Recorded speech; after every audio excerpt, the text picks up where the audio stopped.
நீங்க street football விளையாடிருக்கீங்களா?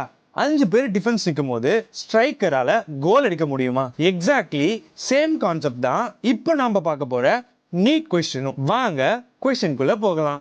நம்மளோட question, which of the following aqueous solution will exhibit highest boiling point? Options கொடுத்துருக்காங்க. So இங்கே நமக்கு என்ன தெரிஞ்சிருக்கணும் அப்படின்னு பார்த்தீங்கன்னா, boiling point does not depend on concentration. இப்போ boiling point depends on number of particles are ions. Boiling point formula என்ன? del TB which is equal to I into KB into M. So இங்கே நம்ம ஐயை கண்டுபிடிக்கணும். ஐன்றது வேறு ஒன்றும் இல்லை, எத்தனை numbers of particle dissociate ஆகிறாங்க அப்படின்றது நமக்கு தெரியணும். அப்போது நம்ம சோடியம் சல்ஃபேட்டை எடுத்துக்கலாம். Sodium sulphate Na2SO4. ஸோ இவங்க எப்படி டிசோசியேட் ஆவாங்க அப்படின்னு பார்த்தீங்கன்னா 2Na plus and SO4 2 minus. இங்கே நம்பர் ஆஃப் பார்ட்டிகல்ஸ் பார்த்தீங்க அப்படின்னா 2 plus 1 which is equal to 3.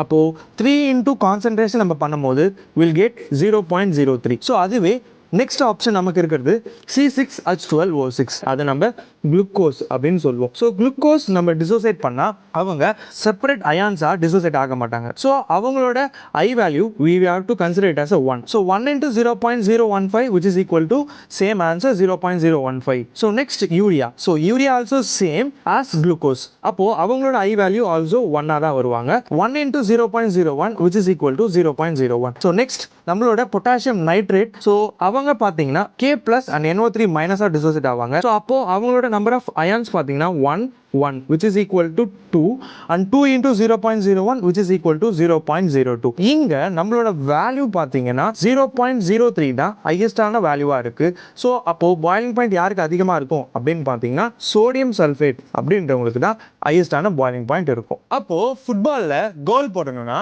Some tricks தெரிஞ்சிருக்கணும்.